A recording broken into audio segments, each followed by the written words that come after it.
And then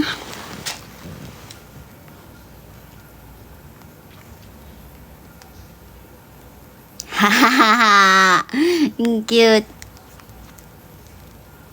Anyways, this isn't mine.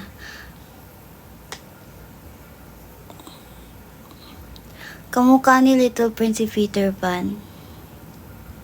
What if si Peter Pan siya? Peter Pan. I do believe in fairies. Cute ni Little Prince. Cute. Anyway, that's it. It's mama. Diba naabot ko? Lahat maaabot ko kahit nandito ako sa taas. Hanggang ano, hindi ko alam. Inuubos ko lang yung battery ng phone. I'm currently at 26%.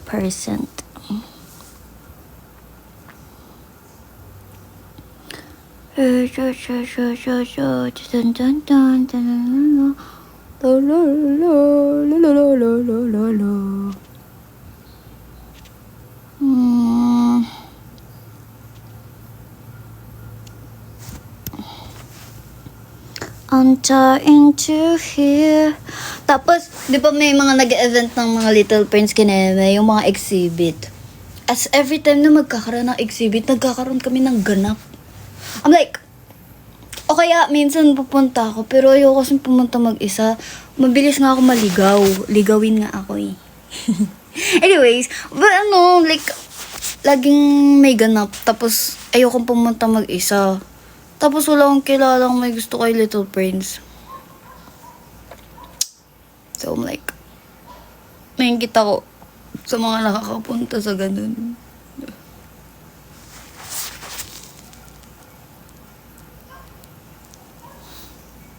I can't. Dati ayoko pang i-reveal na gusto ko si Little Prince. Kasi, kumaga, wala sa branding.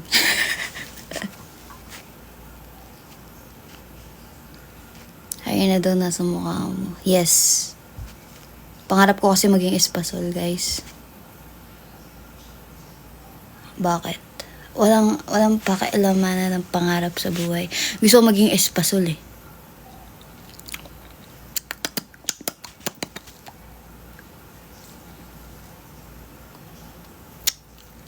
Isipin mo, nung bata ako gusto kong maging astronaut. Tapos ngayon gusto ko na lang maging espasol.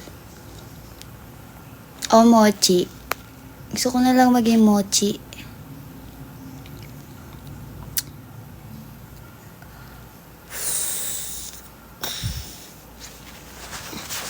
Habataita. Oh no. Aoi, aoi, ano sora.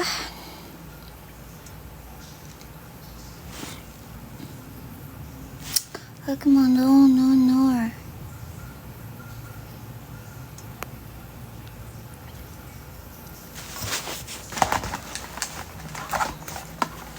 Sana magkaroon ng movie na Little Prince.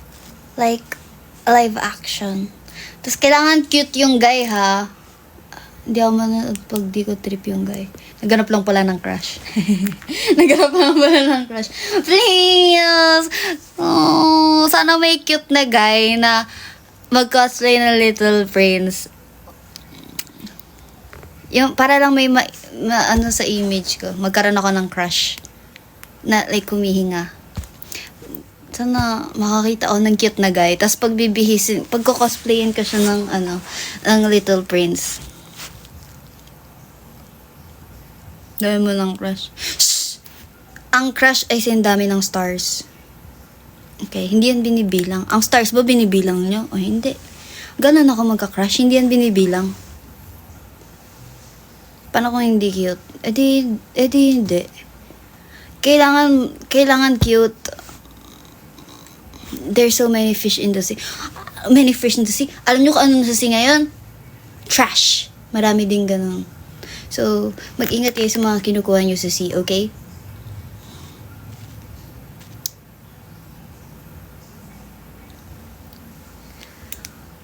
Happy crush ang atake. Yes.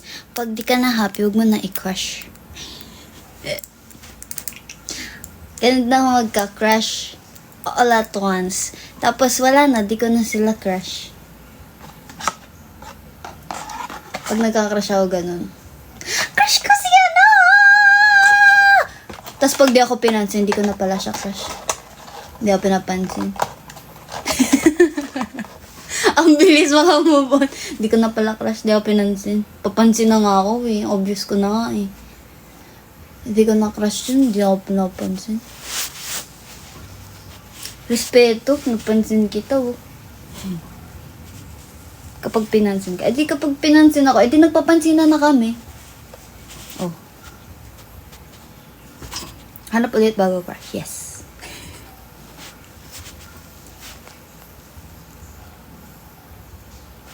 Ano ba yung cute para sa'yo? Hindi ko ma-explain actually.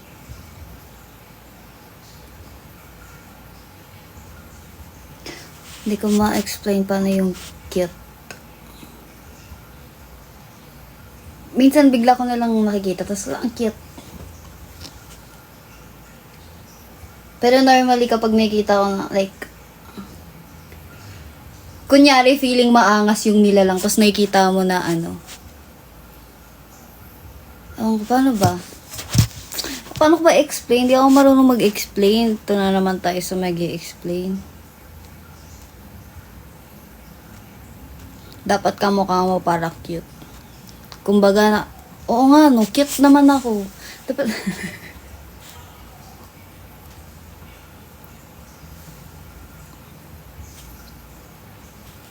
Paano mag-crush? Pero actually, yung mga naging crush ko dati, na totoong tao, like dati, nagsa-start siya na sinabihan kasi ako nakamukha ako. Kumbaga, mukha ako na yun eh. I'm like, totoong tao. Yes, kailangan kong linawin na totoong tao kasi alam ng mga nilalang 2D lang yung mga nagiging crush ko eh. Ewan ko ba, bakit hindi ako nagka-crush sa mga ano na...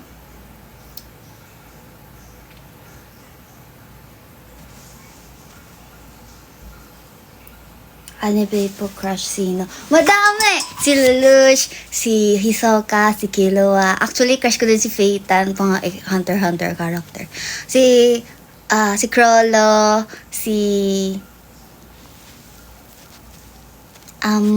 wait. Actually, kung papayat kung papayat na talagang inano mo pa. Pwede po bang papayatin niyo yung kuya ni Killua?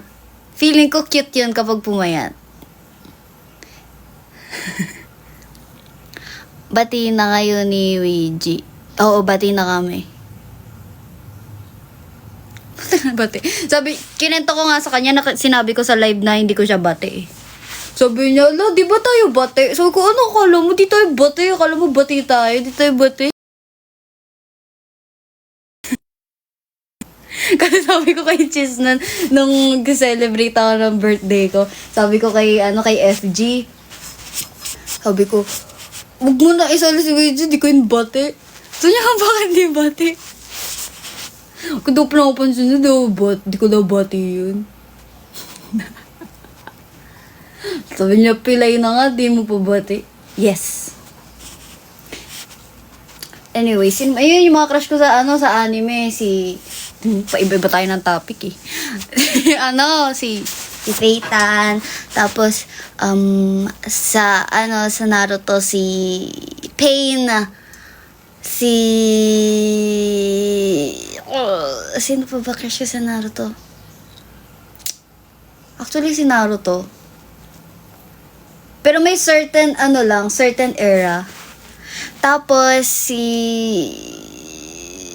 Kakashi. Tapos ano pa ba? Si L sa Death Note. Si Ryuk. Don't judge my crushes ha. Ay, si Gaara! Nakalimutan ko si Gaara. Crush ko si Gaara. Gaara, ang arte. Anyway, si Gaara. So far, crush ko yun si Gaara. Crush ko si Gaara, guys. Si Sasuke, hindi. Hindi ko trip si Sasuke. Ewan ko. Hindi ko gusto si Sasuke. Parang, ang normie ng character niya, for me, like, si L. Crush ko si L. Si Ryuk. Crush ko yun si Ryuk. Tapos, sino pa ba? Si Minato!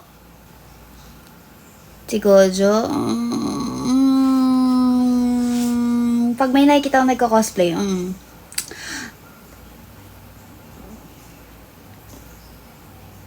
mas gusto ko si Sukuna eh. Megumi hindi. Sukuna gusto ko dun. Jujutsu. Sukuna. Tapos, Bet. Actually, gusto niyo ba yung Bet? Ako okay naman ako sa Bet. Siguro yung casting lang. If I have to, like, to be completely honest. If I need to be completely honest. Hindi lang siya yung ina-expect ko. Pero maganda naman siya. Like, kung hindi mo alam yung anime and yung, like, yung live action na Japanese, maganda siya. But, like, kapag alam mo yun, siguro may konting, hindi naman to yun eh. Ganun. Ewan ko, kaya di ako nagbabasa ng mga manga or books. Kasi kapag nakikita ko yung mga live action, parang medyo na-hurt ako in a way. Ako ba yung nagsulat mo? Ba't ako na-hurt? Sebastian from Kurishitsuji. Yeah, crush ko si Sebastian, Sebi. Sebastian, Kurishitsuji, so far crush ko yun. Si Shiel. Kaso parang ang bata ni Shiel, parang maging crush. Parang I feel so bad na crush ko si Shiel. No. Anyway, crush ko si Sebastian. Tapos, sino pa? Marami akong crush eh. Sa Haikyuu si Shinoya.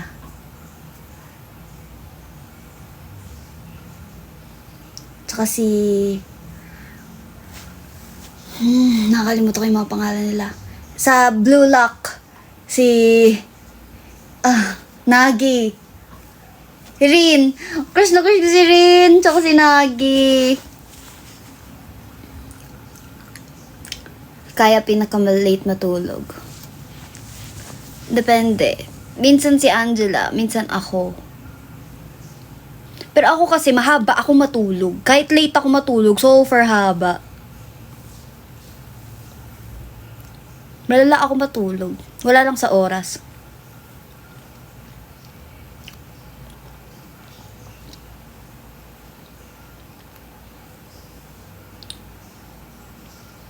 Kuroko no Basuke, si sino to? Kuroko. Si, who's the blonde one? Na-forgot ko yung blonde, the blondie guy. Kise? Kise. Right, si Kise.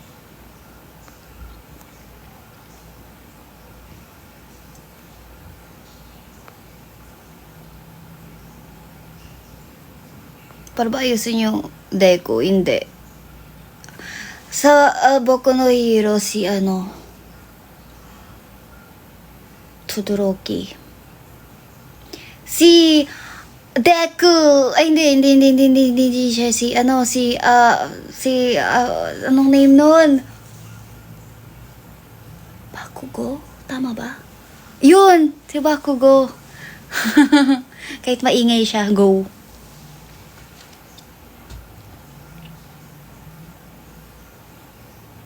Baya sa Six Sense. Uy, mahirap pumili. Kumbaga may mga magtatampo kapag pumili ako dun. Hindi na para, Uy, ang sweet nila. Alam nyo ba, ano ba't nag-share? Anyways, natuwa lang ako. Medyo actually, so far appreciated ko sila. Kasi, diba, medyo down ako before no birthday ko. Actually, kahit nung birthday ko, medyo sad din talaga ako. Kasi, ang dami kong nilook forward before nung birthday ko. Like, may mga plans talaga ako na hindi ko natuloy because of schedules. Like, nagpa-nails ako.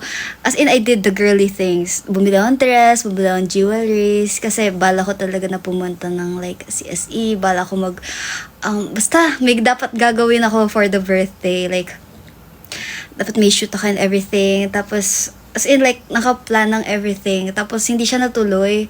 Tapos, as in lahat, walang natira.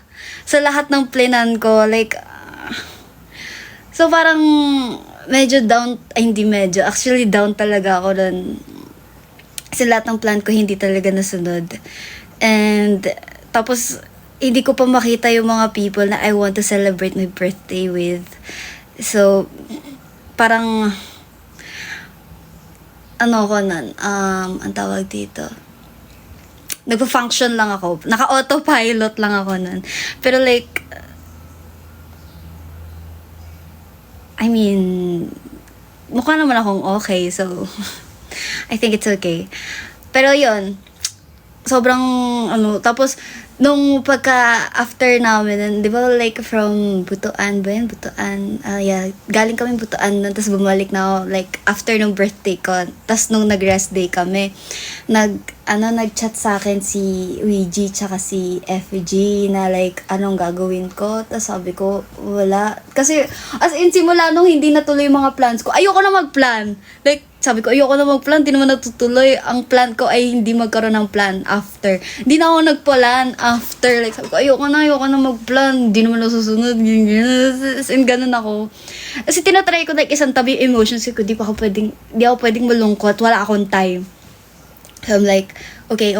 Lagi kong sinasabi sa sarili ko, hindi ka iyak, hindi ka malulungkot, hindi ka maiinis, hindi ka magagalit. Lahat ng emotions, sinet aside ko talaga. Kasi may kailangan pa akong gawin, ganun.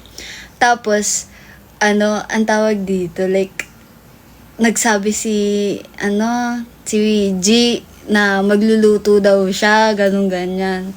Kasi kapag may nagbe-birthday sa amin, yun, tapos nagpa-request siya. Sabi niya, ano bang gusto mong kainin, ganyan. Gusto niya magluluto daw siya, ganun.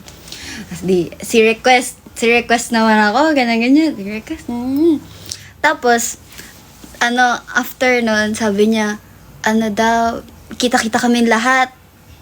Kasi, kakain ng dinner, ganun. So, lahat kami magkakasama kami nun. Tapos, nag-message sila Hunter nun sa akin. Like, nag-chat sila na sa ate. Sabi niya, ate, happy birthday, ganyan. Sabi niya, sayang, wala ka dito, ganun. Tapos, sabi niya, sobrang na-appreciate ka namin, love you, ganyan. So, sabi niya, may gift kami for you, ganyan. So, sabi ko, true ba, ganun. Tapos, like, ayun. Tapos, basta nag-send sila ng message sa akin. Tapos, hindi ko pa nakuha yung gift daw. Kasi pinigay daw nila kay Ouija. Kasi nga kaming tatlo daw nila FG yung magkakasama lagi.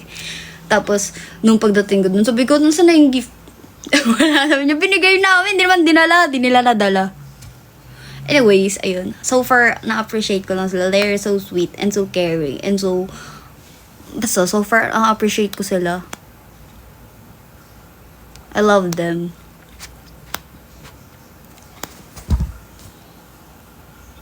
Oo naman. Kahit ang pangit ng picture ko dun sa mga pinagpo-post nila nung Kasi syempre ipopost niya yung mag-happy birthday sa'yo, pero pangit yung picture na ipopost sa'yo.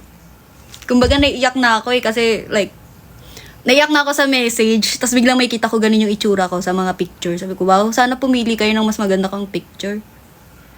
Hindi yung magsa-story kayo ng mga pangit kong picture. Grabe naman. Naparabang.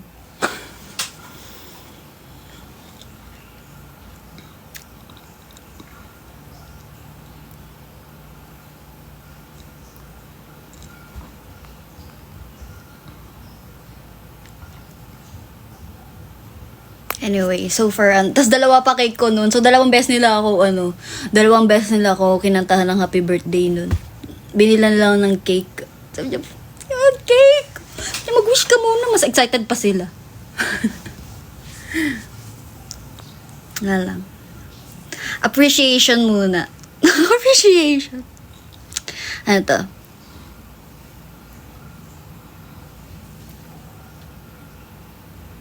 Sana pa sa... Oo naman! Actually, so far appreciated ko kaya yung yung pasalubong nga kay dun sa airport. Naiya lang ako kasi itsura ko nun. Eh kung may ganito kong filter kapag nakita niya ako, okay lang gagano. Pero sinaya ako nun. So wala pa akong tulog kaya medyo down pa yung energy ko nun.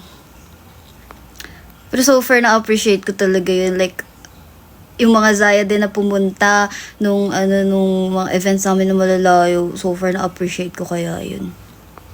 Hindi ko lang siya na-express as much as kung paano ko siya na-feel.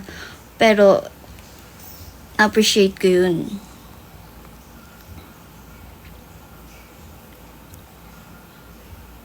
Nagbibigay ka rin gift pag video. Oo naman! Kahit di nila birthday, may gift ako mo. Actually, yung pagbibigay ng gift, hindi ko siya inaano as like kapag may occasion eh. Kapag naisipan ko lang, ganun. Minsan, pag may nakita lang ako sa labas, naalala ko yung kung sino. Bibigyan ko ng gift. Feeling ko love language ko na rin siya in a way. Kasi like, random eh. Hindi siya yung dahil lang may occasion or something.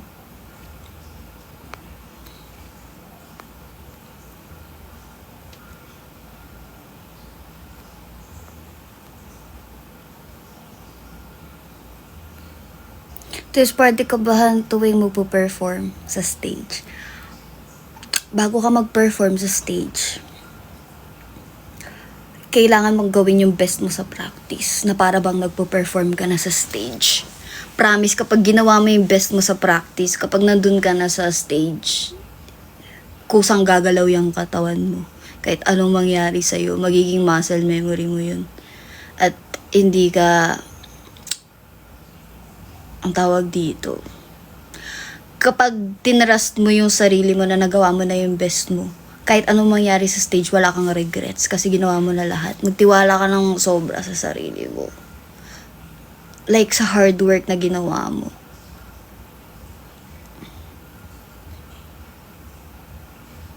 Gift giving din love language ko, tas gusto ko pa lahat bigyan. Yes, ganun ako. Like, gusto ko pag bibinigyan akong isa, bibigyan ko din yung iba. Kasi, hindi na para, baka sabihin si meron ako, wala. Diba? Ki-questionin nila yan eh. Kailangan, kapag binilan mo ng isa si ganito, dapat lahat meron. Kasi, magki-question na yan. Bakit si meron ako, wala. Okay. Dapat lahat bibigyan mo.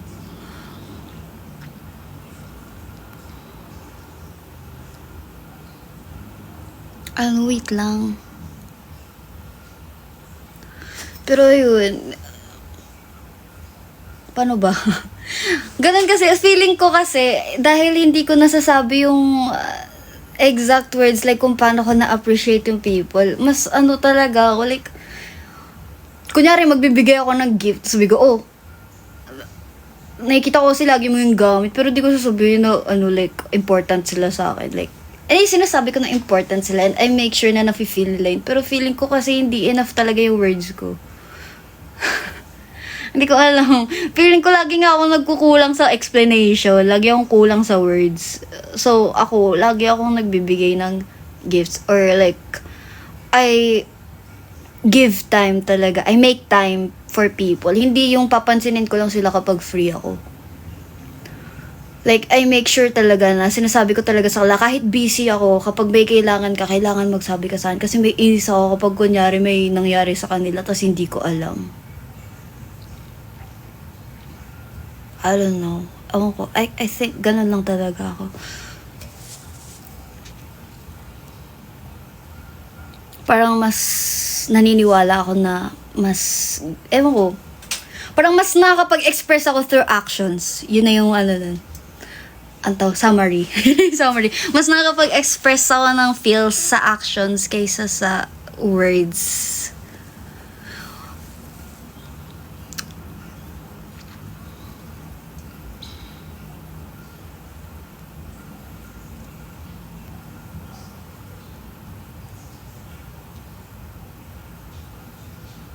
Rent nyo ko for full bundle ng love language if need. Actually, di ba? Bakit kasi namimili? Pwede mo namang bigay lahat kung kaya mo.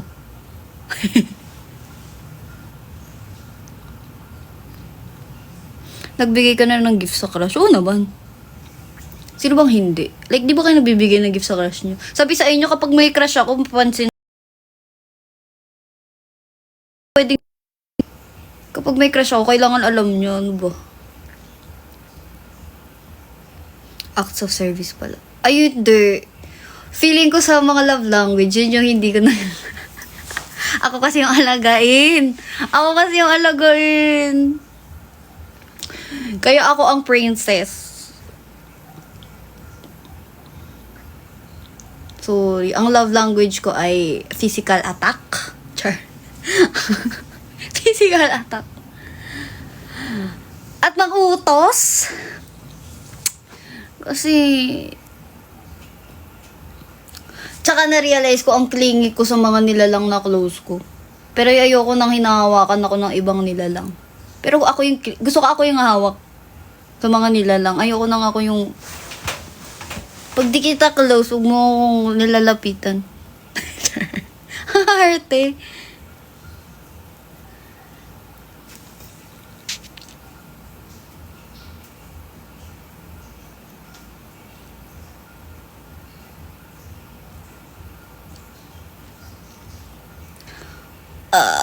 Ano daw? Paano? Ano yun? Paano mo pinaparamdam na crush mo siya? Come on. Ano ba to? Alalahanin ko na naman kung paano ako magka-crush. Kaya ayoko nagkaka-crush. Masyado akong papansin. Anyways, dati kapag nagkaka-crush ako, ano talaga, like, i-chat ko talaga lagi. Kahit nasabi. Tapos yung naging crush ko pa dati, ang sungit. Mas babae pa sa akin. Like, chinat na nga eh. Ano ka na nga, ang dami mo nang sinabi na mabuti. Wow, mabuti. Like, wala naman, hindi naman ako nang-aasar or what. Tapos ang sabi sa akin, wala ka bang magawa? Ang sungit. Minsan lang magkakrush, ang sungit pa. Sinusungitan ako. Ayan ah. Nagsusungit.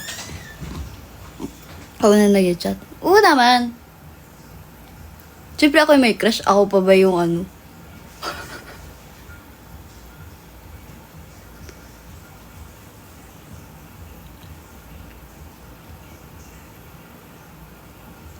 Anyways. Tas napagod na ako. Sabi ko, araw-araw na lang ng ganito. Wag na lang. Binigyan ko pa siya ng gift nun. Nagka-explosion box pa siya sa akin. Wala naman ako nalagay dun. Kung ano-ano lang. Mahilig kasi ako like sa crafts and all. I mean, hindi ko na problema yun.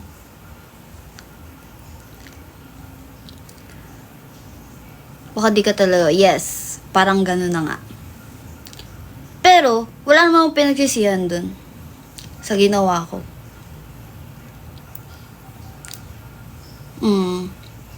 Kasi feeling ko in control pa rin ako sa feelings ko eh. Kumbaga, ano ba? Choice kong gawin yun. Choice ko ding, like, wag na lang. So, hindi siya weakness for me. Kasi choice kong, choice kong gawin lahat ng ginawa ko.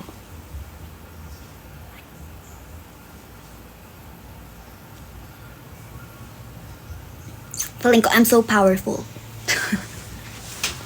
I get to do what I want. Tapos sinabi ko lang, ayaw na nakita maging crush. Ganon. Tapos di ko na siya pinansin. Kumbaga bigla na nawala. Hindi siya dahan-dahan, biglaan, bugs. Blinak ko na yun nila lang. Sige ako na dito. Papagod na ako. Pagod ako mag-type, di nga ako nagre-reply sa mga nila lang. Tapos di ako papansinin ng kinakausap ko. O diba? Wag na lang. Anyways guys, mag-end na ako kasi 8% na lang ako. Sabi ko sa inyo, nilalobat ko lang tong phone eh. So, ayun. Lalobat na siya kasi kanina ko pa kausap si Mama Babes. Sige na, bye-bye. Tulog na kayo. Okay?